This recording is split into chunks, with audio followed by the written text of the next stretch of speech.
I've never had a subordinate with such low education like you before, she said with a condescending tone. Hearing those words, I was taken aback, my eyes widening in shock. What on earth was she misunderstanding about me? Since when did I become your subordinate? I asked, my voice laced with confusion. As I posed that question, the notorious female director's mouth fell open in surprise. When I revealed my true position to her, her attitude suddenly underwent a drastic transformation. I'm Sarah Ingram, 34 years old. After graduating from high school, I'm currently working as a company employee. When I was young, my dad left our home. Since then, I've been living with my mom in a single-parent household. However, my parents didn't go through a tumultuous divorce, so they still keep in touch even now. The reason for their divorce was a slight mismatch in their lifestyles. One day, my dad suddenly started his own company and became so engrossed in work that he neglected his family, causing my mom to become resentful and demand a divorce. Despite that, my dad still cared about me and my mom, faithfully continuing to pay child support for me. My dad and I would meet up a few times a year to have meals together and stay connected. When it came time to decide my career path, I also sought advice from my dad.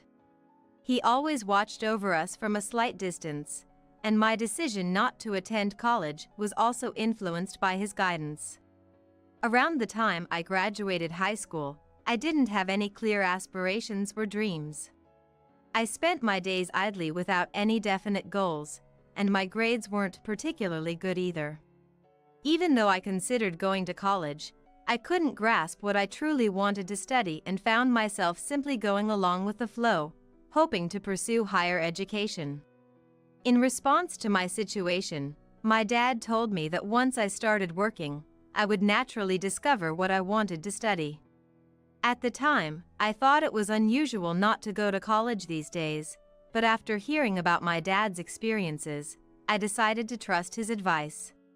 When I discussed this with my mom, she readily accepted my decision not to attend college. From then on, I entered society, interacted with people from various backgrounds, and began to find what I wanted to learn. Before I knew it, I started thinking that I wanted to enroll in college and study, even if it meant taking online courses once I settled down. On days when I finished work early, I would proactively study using the reference books I had bought myself.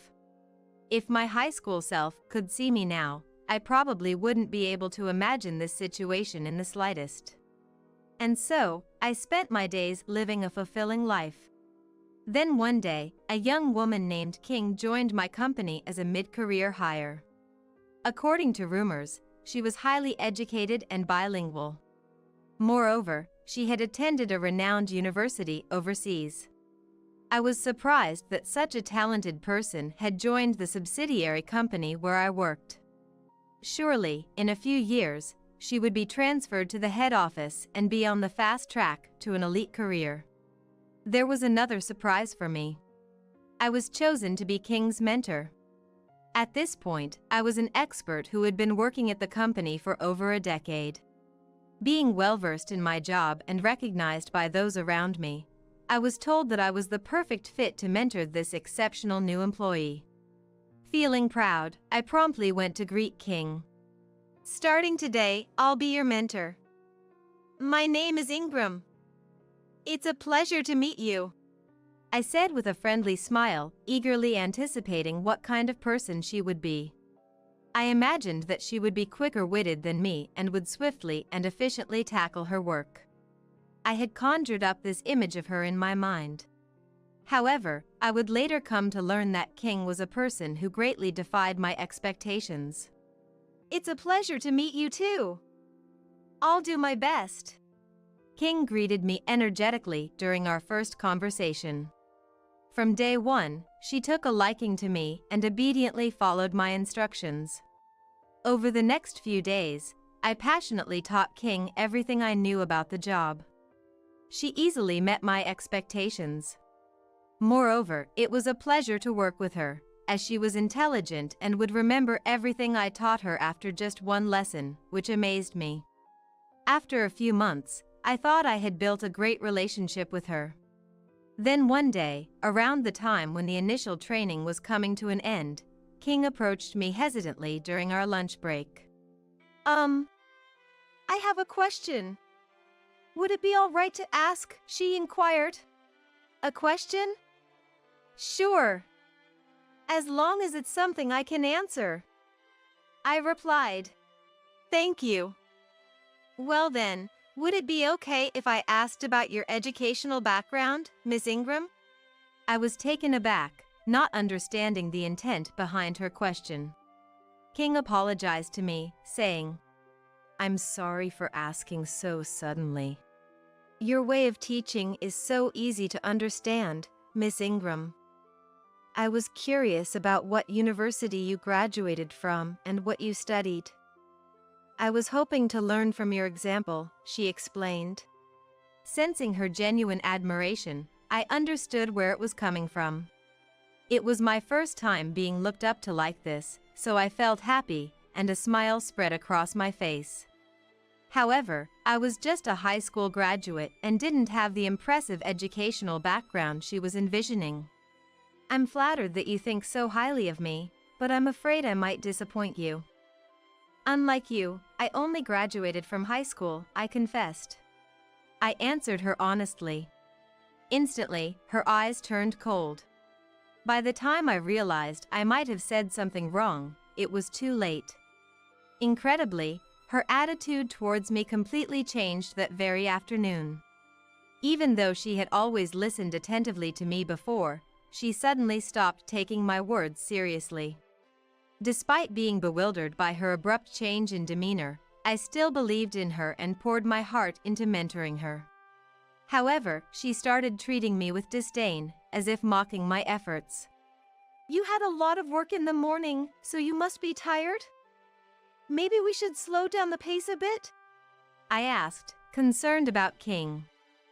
But she curtly replied, Not really, refusing to change her attitude. The afternoon ended on that note. I went home with mixed feelings weighing on my mind. Ever since that incident, King's treatment of me had become harsh. She seemed to be spreading strange rumors about me within the company, and recently, even my colleagues had become somewhat cold towards me. One day, when my boss summoned me, I immediately headed to his office. Is something the matter? I inquired. My boss looked at me with a grim expression. Worrying that I might have made a mistake, I felt a wave of tension course through my body. Well, I thought you might be having some troubles with King, he said. What? I blurted out, taken aback by his words. Prefacing with, I heard a rumor, he proceeded to share the details with me. In short, the rumor claimed that I had been jealous of King's educational background and had become harsh towards her. Having no recollection of such behavior, I blinked in surprise, swallowed hard, and fell silent. You might be harboring an inferiority complex about being a high school graduate, but if you treat your subordinate too harshly, you'll regret it later on. He cautioned, giving me a probing look, and I was shocked by his words. Immediately after that, I called King into the conference room. I wanted to discuss the rumors with her. Somehow, I had a hunch that the source of the rumors was King herself. After all, there had been no such rumors before she joined the company. I couldn't understand why she was treating me with such contempt, but if things continued like this, it might hinder both of our work. Moreover, perhaps out of concern for us, the atmosphere within our department had lost its former tranquility. As soon as I saw King enter the conference room, I quickly approached her. Miss King, did I do something to offend you? I just heard a strange rumor from my boss. He said that my attitude towards you has been poor. What do you think about that? If there are areas I need to improve, could you please let me know specifically what I'm doing wrong? I'll put in the effort to change. If this continues, it might hinder both of our work. If you don't like being mentored by me, I can arrange for a different mentor, but I said. King maintained her unfriendly demeanor, scrutinizing me as if assessing my worth. I couldn't help but tense up under her uncomfortable gaze. Well then, if that's the case, would it be alright if I had someone else mentor me? How should I put this? I was disappointed with you, Miss Ingram. I mean, you only graduated from high school, right? I was hoping we might get along well, but to think you had such a low level of education. She remarked. What? I blurted out, taken aback. You know, don't you?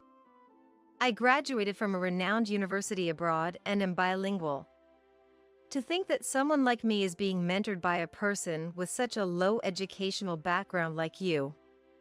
Maybe I should be the one mentoring you instead? King said with a malicious grin, laughing.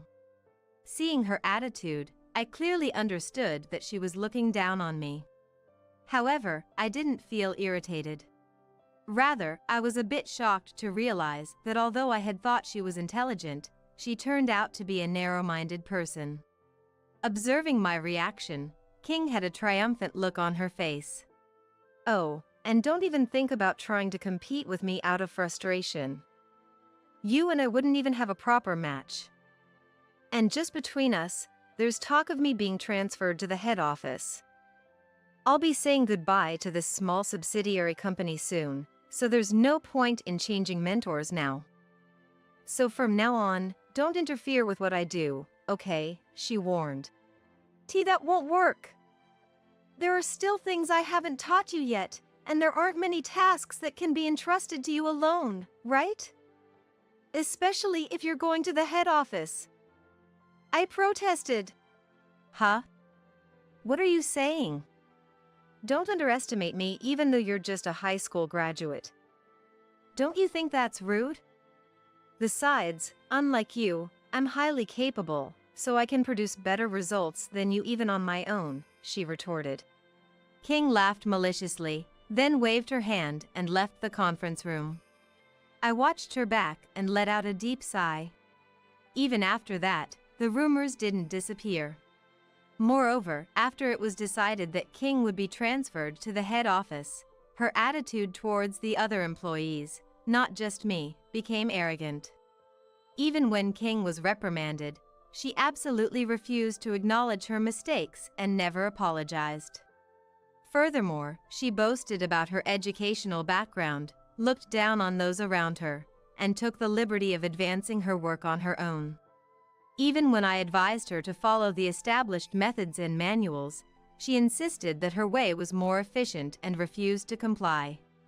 As a result, the tension within the department had risen to the point of making it uncomfortable. The day finally arrived when King was to be transferred to the head office. After King finished her farewell speech, gathered her belongings, and left, I could tell that the employees in the department were relieved. And then, a few days later, the calm and pleasant atmosphere from before returned to the department. I, too, was truly delighted by that change. 3 years passed since then. At my boss's recommendation, I was transferred to the head office. I had already been commuting to the head office several times and was being taught various tasks. Every day, I rushed from one department to another, gradually taking care of the tasks I was asked to do. Although King also worked at the same head office, since I was always running around, we only saw each other during meetings. The first time I participated in a meeting and briefly introduced myself to everyone, King's face contorted dramatically. As soon as the meeting ended, she approached me with a sour expression. Transferring to the head office despite being a high school graduate. You must have worked hard to butter up your boss. By the way, were you able to properly understand the contents of the meeting just now, considering you're a high school graduate? Before you start crying because you don't understand, I recommend you quickly quit the company. King said with a nasty laugh. I curtly replied, I'll be fine, and immediately left the spot. In the first place, it wasn't a matter of understanding or not. I was the one who prepared the materials for this meeting. However, I didn't want to bother prolonging the conversation by saying such things. My true feelings were that I wanted to avoid getting involved with her as much as possible and focus on completing the tasks assigned to me. Whether she knew about my true intentions or not, King made snide remarks every time she saw me.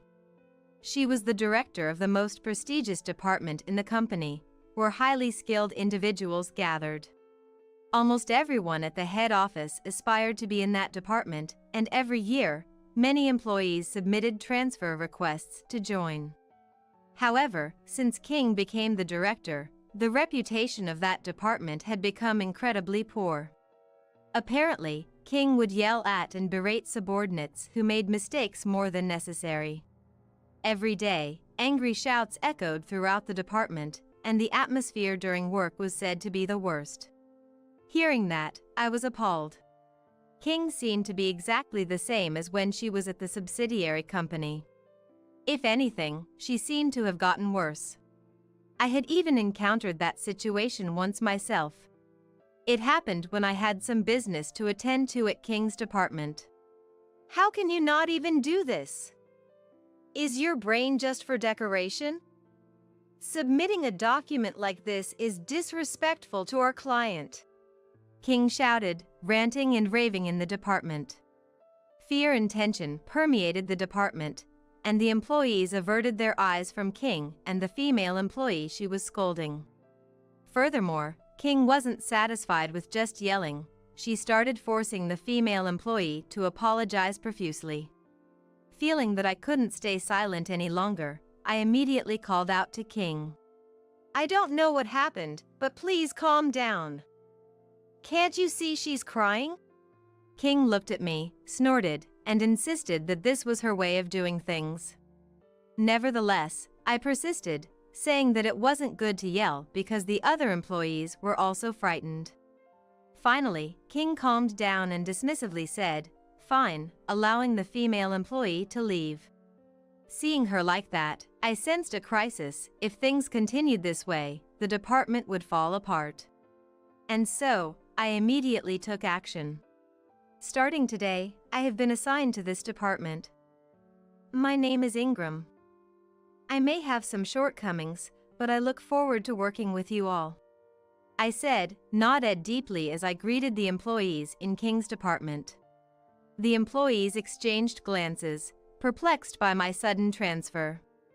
In the midst of this, King looked at me and exclaimed, "Oh, that's right. I forgot to tell everyone that Miss Ingram was coming." Well, I guess there's no need for that anyway, King said with a malicious grin, eyeing me from head to toe. I've never had a subordinate with such low education like you before. King immediately brought up my educational background. Hearing this, the other employees looked at me with sympathetic eyes. They probably thought that instead of the employee who was forced to apologize profusely earlier, I would now be the target of King's harassment. I could hear whispers here and there, saying things like, "I wonder how many days she'll last. I wonder how many days she'll last." I surveyed my surroundings, then turned my gaze back to King and stated clearly, "Since when did I become your subordinate?" "What?" King looked at me with surprised eyes. I told her. "I didn't mention it, did I? I'm actually the executive vice president of this company. I heard rumors about the problems in this department and thought that things couldn't continue like this, so I came to investigate the cause. Well, I think I understand now. I've also recorded your earlier remarks." As I said that and pulled out a voice recorder, King stared at me with a stunned expression. What's the meaning of this?" King shouted, her voice cracking. "It means exactly what I said," I retorted. Then, I informed King that she was being demoted. I told her that she would be removed from her current position as director and would be required to visit the subsidiary companies again to undergo management training. King's face grew even paler. "Why, you're going to demote me based on just those words?" That's an abuse of authority. I can't believe you're the executive vice president in the first place. What is the company thinking? King objected. But I pulled out another voice recorder and said, "This isn't the only evidence." I played back King's abusive language at a volume loud enough for everyone around to hear. This was the evidence I had been gradually gathering since the day I advised the CEO that there were issues in this department. I submitted these voice recordings to the CEO to inform him about the true state of this department. After listening to the voice recordings, the CEO made a grim face and gave me permission to demote King. When I explained this, King still refused to give up and lashed out at me. There's no way the CEO would have given permission for that. I mean, I'm a bilingual graduate from an elite university, and I've achieved so much for this company. If I'm removed from this department and you end up leading it, it will quickly become the worst performing department. After all, you're just a high school graduate from a single-parent family, right? I can't imagine someone like you being more competent than me. King ranted in rapid speech, her shoulders trembling with anger as she confronted me. I calmly stated, "It's an official order, so you can't refuse." In response, King yelled at me the same way she would scold her subordinates and demanded that I apologize profusely right away. To make her understand her situation, I had prepared a secret plan. I anticipated that you would yell at me like that. That's why I've also arranged for witnesses. I said. What? Do you think I could have gathered so much evidence of your behavior all by myself? As I said that, I glanced at a few employees within the department. The employees who caught my gaze gathered around King and me. Among them was the female employee who had been forced by King to apologize deeply. King looked at the subordinates who had gathered with a surprised expression. The number of people was roughly half of the department. They were all individuals who had been unjustly suspected by King, had their achievements stolen, and had been mentally cornered. What is this? Are you all ganging up on me to trap me? King exclaimed. No, that's not it. They talked to me and cooperated with what I'm doing. I explained. This is betrayal. You're all my subordinates, aren't you? Instead of supporting your superior, you're cooperating with this poor person with low education? Are you out of your minds? It's not too late, even now. If you side with me, I might even give you preferential treatment, you know? King shouted, spitting as she looked around at her subordinates. However, not a single person listened to King's words. They simply directed cold stares at her as she continued to hurl insults. Perhaps hearing the commotion, a certain individual showed up at the department. It was the company's CEO, Isaac. The sudden appearance of a big shot caused a stir within the department.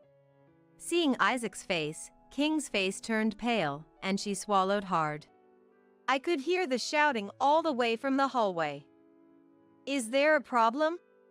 Isaac asked, looking at me.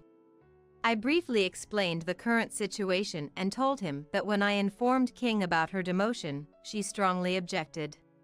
Isaac made a grim face and looked at King. Seeing Isaac's expression, she came to her senses and hurriedly tried to smooth things over. Miss Ingram is trying to discredit me. She must be jealous of my high education. My subordinates have been deceived too. Mr. Isaac, you might have been told something as well, but please don't be fooled. You can't trust someone like her. I think it's Miss Ingram who should be demoted. King pleaded with Isaac, then glared at me with sharp eyes. Her face had a look of confidence in her victory. Indeed, I knew that a strong bond of trust had been built between King and Isaac. After all, it was Isaac who had recruited King. Originally, King had been working at a different company. She had a reputation among the upper management as an exceptionally talented employee, and she often attended parties alongside executives and the CEO. That's when she also met Isaac. Seeing her numerous achievements and her attentiveness to those around her, Isaac was convinced that she would deliver outstanding results at his company as well. He offered her a higher salary than the company she was currently working for and successfully recruited King. Mr. Isaac, you trust me more, right? King puffed out her chest, regaining her confident stance. Isaac only frowned at her. Perhaps sensing the unfavorable atmosphere, King further emphasized her accomplishments in this department and how capable she was. However, Isaac shook his head at her.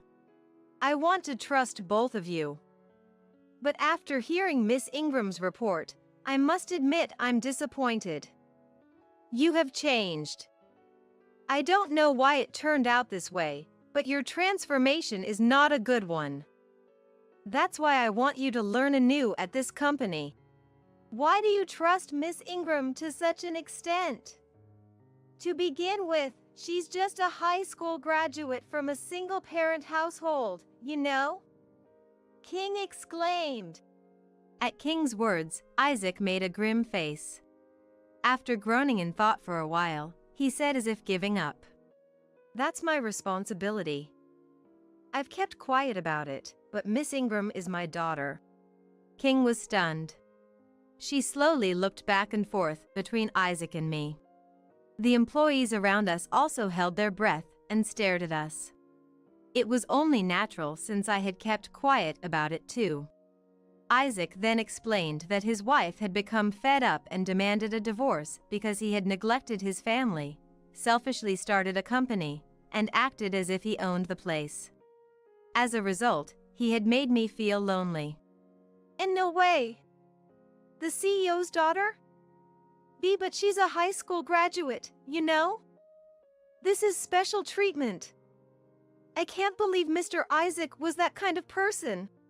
King looked at the CEO and me with a resentful expression on her surprised face. I sighed at her attitude. About that, I'm no longer just a high school graduate. Originally, I didn't go to college because I didn't have anything I wanted to do, but now I've found many things I want to learn. So, just the other day, I graduated from a state university. It's a well-known school that even King is familiar with. I studied business there. What? And just between us, the reason I studied business is that Mr. Isaac asked me to become the next CEO. The board members have also agreed to me becoming the next CEO. I said decisively and met King's gaze. King looked at me as if she couldn't believe what she was seeing. I handed her the documents regarding her demotion. She weakly accepted them and collapsed to the floor. I hope this will be an opportunity for a change in your attitude. You are indeed talented, and I believe you have the potential to become an irreplaceable asset to my father's and my company. As I finished saying that, King covered her mouth, her eyes wide open, and remained frozen for a while. Afterward, King left the head office. There were rumors that she would quit the company since she had been demoted and had her salary reduced, but it seemed she chose to stay with the company for the time being. However, since the news had already reached the subsidiary she was transferred to, she wasn't entrusted with any important work and spent her days doing simple clerical tasks and miscellaneous chores. So far, I haven't heard of any major issues, but if she causes problems again, she won't get away with just a demotion, so she seems to be keeping a low profile. There's a backstory as to why she chose to stay with the company. Once, King visited the company she used to work for and tried to negotiate with them to hire her back at her previous salary. However, the CEO there was aware of her recent behavior and turned her down, telling her to reflect properly on her actions. It's a harsh reality for her, but she has no choice but to accept that it's the result of her own actions. Moreover, people from other large companies connected to the CEO of my company and the CEO of the company she used to work for had also heard rumors about her behavior, so it seems no one wanted to hire her. No matter how talented someone is, if their conduct is poor, they'll be turned away as too much to handle. Yet, perhaps due to her pride, the companies she approached were all relatively large corporations, so she probably didn't want to work for a company with a lower income than her previous salary. King needs to learn that in order to maximize her abilities and perform her job well, she must let go of that pride. Then one day, as I was returning from a business dinner, I happened to run into King at the company. It seemed she had some business at the head office. The employees around us remembered her and were openly avoiding her. When King saw me, her eyes widened, and she immediately straightened her posture and greeted. Her expression was somewhat frustrated, and it was clear that she still hadn't sorted out her feelings. While she was doing that, I continued to achieve steady results. It seems that since I became the CEO, the company's sales have further increased. My company has now become a global corporation that can compete on the world stage. My parents fully support me in my endeavors, and I'm determined to work even harder to live up to their expectations. A housekeeper who doesn't even cook is grounds for divorce, right? Benjamin, my husband, punched me in the stomach. I don't think he put much force into it. But that's where my precious baby is. Hey! Stop it! I was so surprised by Benjamin's unexpected behavior that I overreacted. Seeing this, Benjamin let out a cheerful laugh. If you don't like it, just make lunch already. See, even the kid is saying, "Poor daddy, starving because of mommy." Okay, I get it. Just stop. Just don't hit my stomach. I screamed almost like a shriek, and finally, Benjamin stopped his hand. I'm tired. Just do as you're told from the start. Make it quickly, right now. Satisfied with his own words, Benjamin looked up with content. And then, he froze as he looked at the computer screen in front of him. What? Somehow, I got off the chair, kept Benjamin at bay with scissors nearby, and said, "This time, I won't let you make excuses. Well, not that you'll need to." This has to be a lie. I won't let him get away with excuses this time. I'll expose his true nature for sure. My name is Evelyn, I'm 29. I work at an electronics manufacturer, but I'm currently on maternity leave, so I'm almost like a housewife. I say almost because there's a reason. I do some chores and participate in irregular remote meetings. That's the only thing I insist on. The reason is, I handed over the project I was involved in to my junior when I got pregnant. I wanted to know the progress, so I insisted on participating. But I hardly ever speak up, it's more like I'm just observing. Still, I was happy to participate and know how the project is progressing. But that's just working for free. It's a waste of time, you should quit. The one grumbling with dissatisfaction is my husband, Benjamin. He's 36, 7 years my senior. Originally, he was my boss at work. Benjamin, competent at his job, was always relied upon by those around him. Furthermore, I was struck by his kindness and guidance, and before I knew it, I was drawn to him. It was considered lucky to have married someone like Benjamin, and many envied us, but after we got married, he changed. Don't say things like that. My job is just doing odd jobs and attending meetings, you know? Sometimes, I'm just observing. That's a waste of time. If you have time like that, why don't you clean the room? I've noticed dust accumulating under the furniture lately. Benjamin pointed at the gap between the TV stand and the floor. That spot can't be cleaned without crouching down. Now in my last month of pregnancy, it's utterly impossible to crouch with this belly, making it hard to breathe just from walking. So, indeed, I've neglected cleaning in some areas. I do what I can, but I'm sorry. Normally, a wife's parents would come over to help with the housework at a time like this. But you don't have that, do you? Benjamin said this with a sigh. My heart ached. My parents died in an accident 10 years ago. It's been 10 years, but it still feels like just yesterday. Yet, Benjamin carelessly belittles me for not having parents like now. And I always ended up apologizing. I'm sorry for causing you trouble. Then, Benjamin would always smile with satisfaction. You're lucky to have married such a generous man like me. I never thought I'd marry an ordinary woman with no special qualities like you, Evelyn. This is how Benjamin satisfies his ego. It's a daily repetition of sarcasm and boasting. He wasn't like this before we got married. Maybe it's common for both men and women to change after marriage.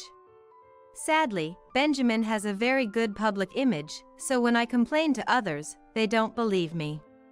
I get irrelevant responses like, "You're just being spoiled," or "It's nice to have someone so reliable." I could have endured it if it were just as everyone says. I could just ignore it. But lately, I've been at my wit's end with Benjamin returning from work. When the doorbell rings from evening to night, that's the signal of his return. Even if I was in the middle of housework, I would stop everything and rush to the entrance.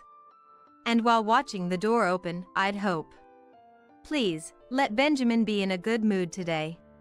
When he's in a good mood, it's just reports of the company's doing well or I landed a contract. The problem is when he's in a bad mood. Arg, so annoying. Acting all high and mighty just because they're a client. Those outdated fools. As soon as he enters the entrance, Benjamin is stomping around, angry. We welcome back. He throws his bag at me and heads to the shower, cursing me under his breath. This whole routine terrified me. When this continued day after day, I even considered divorce. I first talked to a coworker, but they didn't believe me. Benjamin? That's hard to believe. You're exaggerating. Look, you're pregnant and probably just tired, right? Maybe you need a change of scenery? It was as if they were saying I was the one being unreasonable. Sadly, I understand where my coworker is coming from. The Benjamin we worked with was perfect in everyone's eyes. Always smiling, gentle in his words and actions, and calm. It's hard to believe that he could change like this. I wouldn't have believed it myself in the past. Maybe it's just temporary. Perhaps he's just irritable because he's busy and tired. I decided to think positively. It's not like he's physically harmed me. Though my body tenses up when he throws things or yells, he's never hurt me. I'm sure someday Benjamin will be as kind as before. That's what I hoped and prayed. No one believes that Benjamin could change like this. But there was one person who might believe me. That was my uncle, Daniel. My grandparents live far away, and my parents have passed away. After the accident, I was left alone, but I had one relative I could rely on. That was my father's brother, Daniel.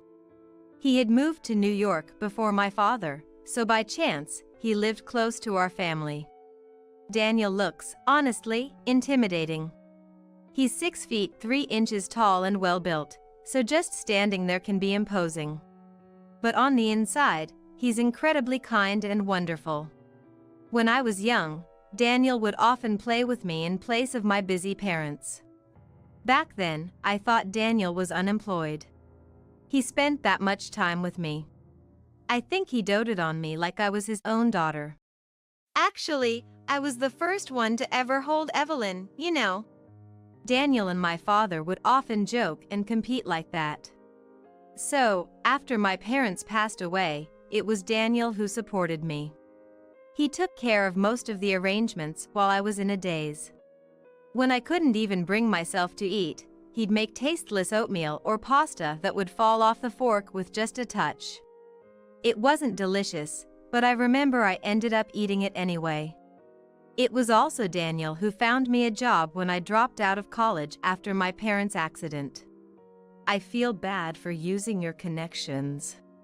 To my hesitation, Daniel kindly said, "Don't get it wrong, it's just an introduction. How you works from here on out is up to Evelyn. I won't know anything about it. What I couldn't repay to my parents, I want to repay to Daniel." That was my goal. I had endured living with Benjamin, who only spewed verbal abuse, but one day, Benjamin finally raised his hand to me. It might not have been intentional at first.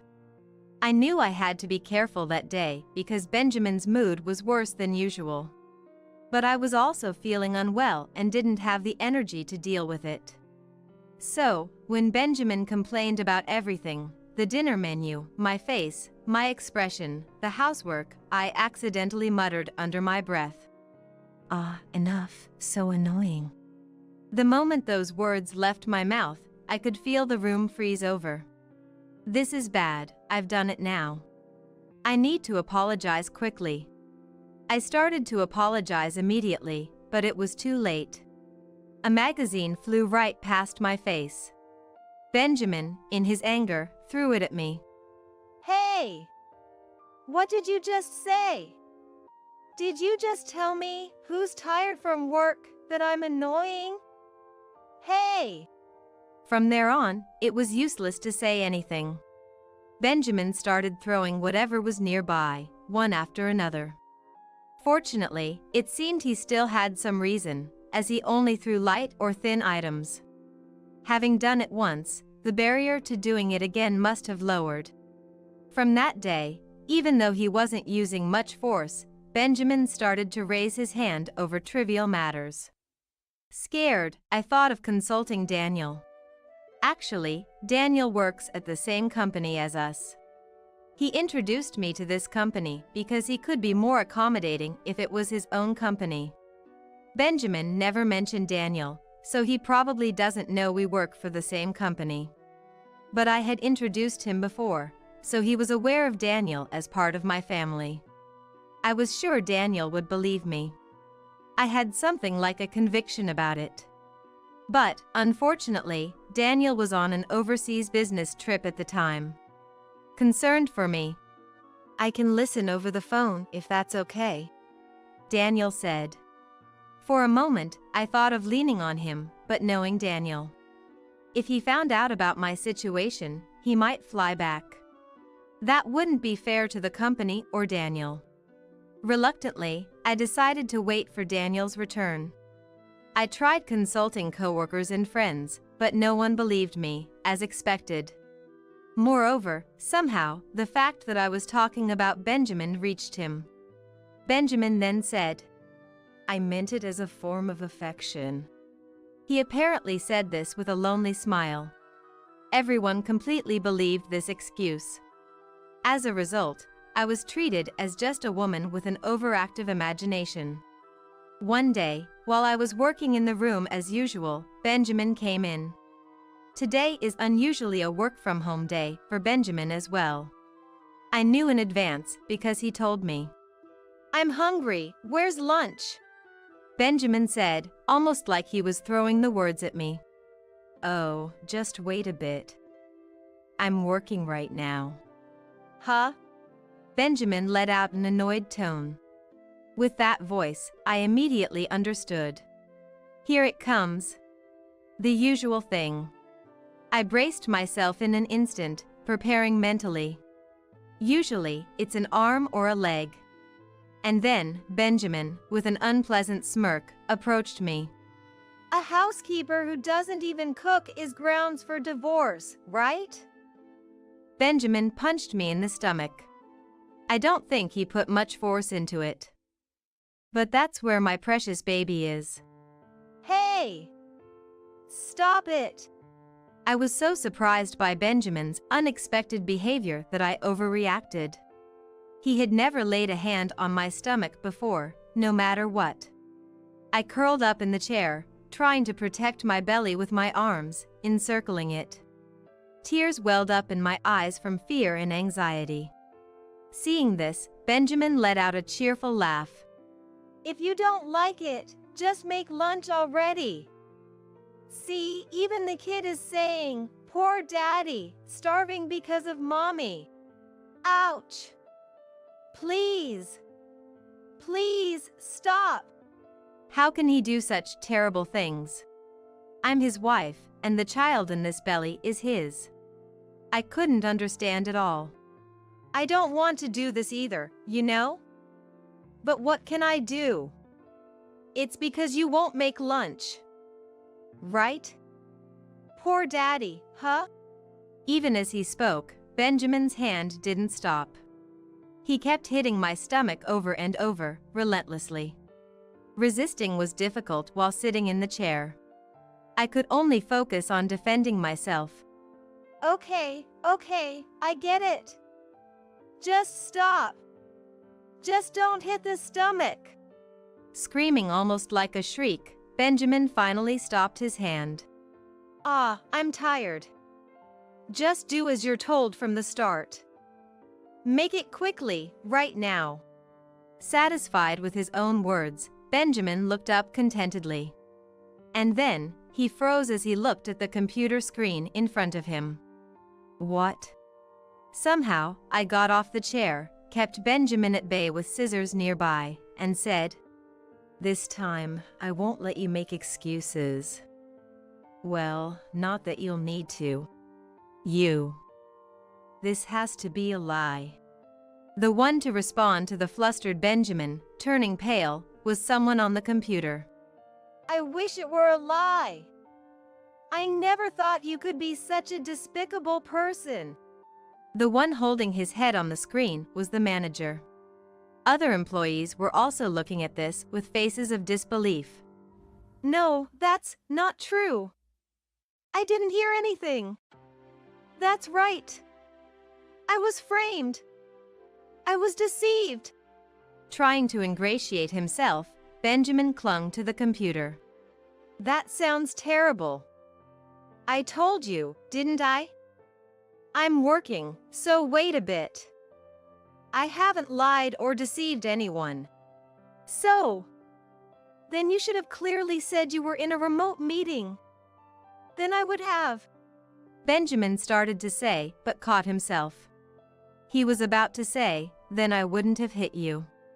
Benjamin, who cares so much about his public image and how he's perceived by society. The cunning and sly Benjamin wouldn't even utter a harsh word at the company, let alone raise a hand. That's why no one believed me when I complained. I felt a sense of despair at that time. But then I thought a bit. If they wouldn't believe me, I needed proof.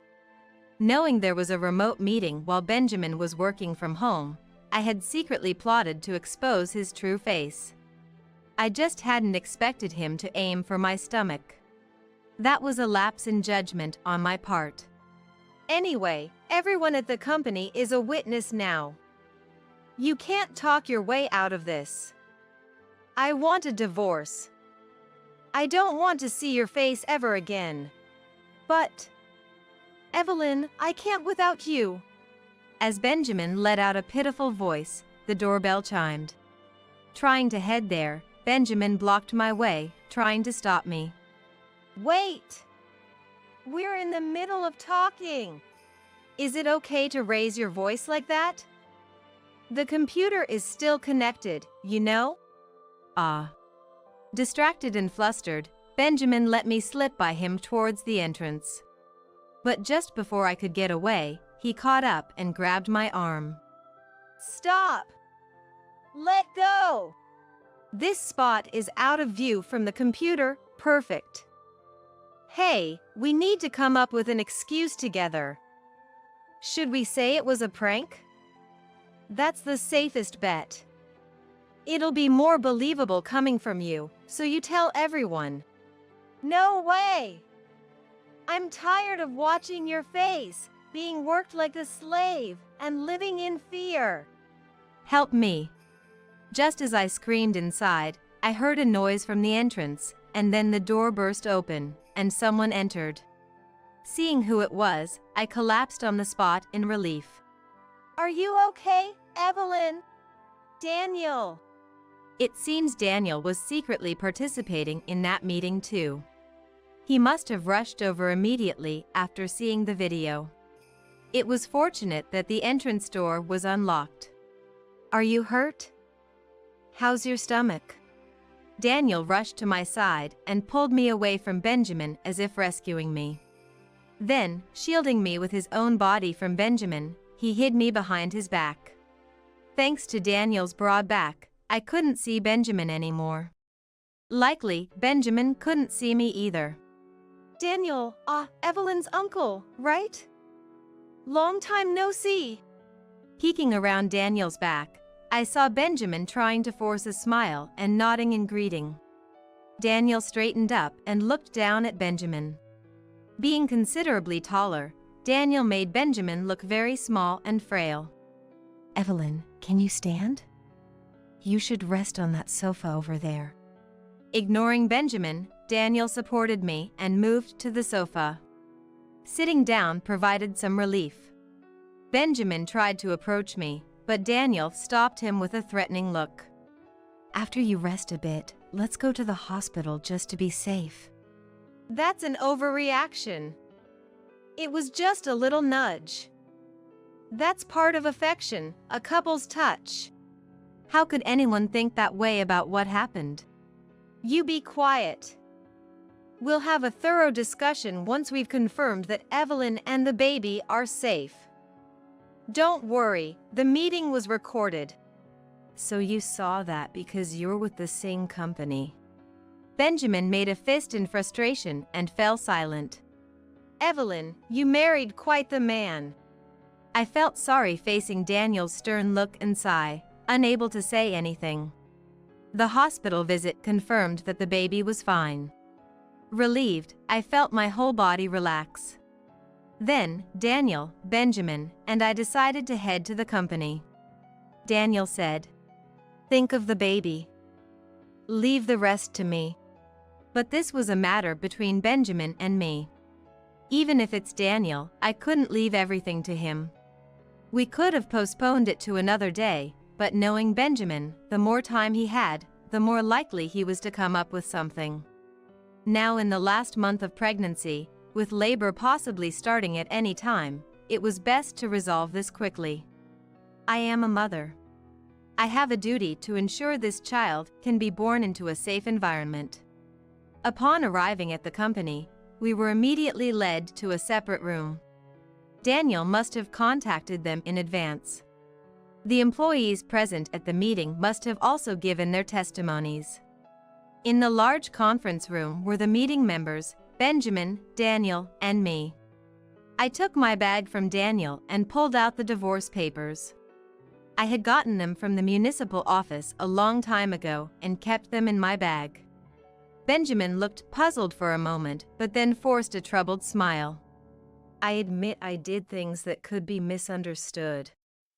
It's my fault too, so I'll accept the divorce. I have no problem with the compensation in the divorce court, and I'll pay child support. Perhaps because he was in front of everyone, Benjamin seemed unusually understanding. His acceptance made the conversation progress smoothly. However, when we reached a certain point, Benjamin froze. You want me to resign or transfer? Yes. I plan to return to work after my maternity and parental leave are over. It wouldn't be good for either of us if you were still here. That's why. I actually want you to leave. Benjamin stared at me intently and nodded. I see. But what does the company think? What are you trying to say? Not to boast, but I believe I'm a valuable asset to the company. I have good performance. No issues with interpersonal relationships. Plus, I have a wide network among peers and clients. Indeed, the outwardly competent Benjamin could be considered an ace at the company. He was what you'd call a key player. He was so well regarded that it was said it was only a matter of time before he became an executive. On the other hand, you, for better or worse, is just an ordinary female employee. Oh, I'm not trying to belittle you. Just stating the facts. I understand. Moreover, as a mother of a young child, inevitably you'll take more leaves. You'll probably end up inconveniencing the company, coworkers, everyone. This was something I had considered since becoming pregnant. Without parents, I had no one to rely on. In any situation, I had to manage on my own. While it's an unavoidable circumstance, to the company, I might be seen as a troublesome employee. I couldn't help but understand what Benjamin was trying to say. He implied that the company would choose him, the valuable ace, over me, who brought the inconvenience of potential risks, even though he had caused this issue. See? So the best thing is to forget all this and get along again. That's the best for the baby too. No, I can't do that. What? Benjamin looked utterly astounded. Just endure and accept it again? That's ridiculous. Nothing would change. Do you expect me to endure endless days of sarcasm, living like I'm in hell? At my words, employees whispered among themselves, looking puzzledly at Benjamin. Especially the female employees glared at him coldly.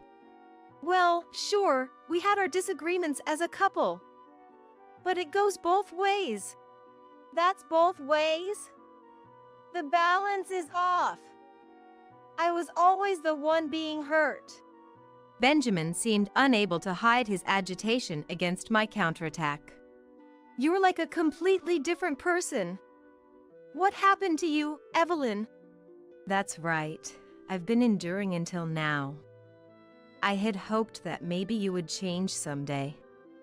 But I never thought you'd lay a hand on our child. The onlookers' gazes sharpened even more. Benjamin forced an awkward smile, his forehead beading with sweat.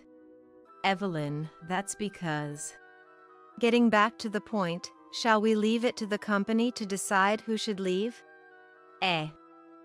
Oh, yeah. Perhaps convinced he would be chosen. Then, I'll go ahead and submit these divorce papers now. From this moment, you and I are strangers. Wait, Evelyn, I mean... Goodbye. I wanted to get away from him as quickly as possible. With Daniel by my side, I submitted the divorce papers. Despite Benjamin's strange confidence, it was certain he would be the one to leave.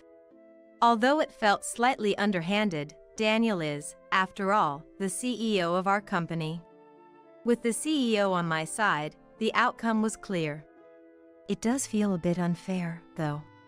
Muttering this, Daniel furrowed his brows sternly. What's wrong with that? The fault lies with that man. To think he doesn't even remember the face of his own company's CEO and yet dares to call himself a valuable asset. The nerve! I vented a little to Daniel. Daniel was red in the face with anger. Thanks to our talk, I felt much lighter. So, on the drive back from the city hall, we talked eagerly about the arrival of my child. I had no more worries. Now, I could give birth in peace. A few days later, I gave birth safely. It was a beautiful baby girl. Daniel came to the birth as well, shedding tears like he was welcoming his own grandchild. From Benjamin, I want to meet her too. I received a message. Has he forgotten what he did before our child was born? It's too dangerous for you to meet her. I replied, keeping a safe distance. While I'd prefer to cut ties completely, I left WhatsApp open as an escape route to avoid provoking him. He sends updates almost daily. After being fired, he managed to find employment in the same industry. However, due to the nature of the industry, rumors about Benjamin had already spread. Everyone's cold to me, and I can't find a girlfriend. He lamented. According to a coworker, "I'll never meet someone as good as Evelyn again." Benjamin reportedly regretted his actions. If that were true, he shouldn't have done what he did. Currently, Daniel and I are discussing names for the child. We're struggling to come up with a good one. Moreover, Daniel was already head over heels. "I'm not letting this child get married off," showing an incredible amount of adoration. Though my parents couldn't see their grandchild, I'm glad Daniel is happy. Someday, when my child starts to speak, I want her to call Daniel Grandpa. I'm sure he'll cry, despite his imposing frame. I'm looking forward to it.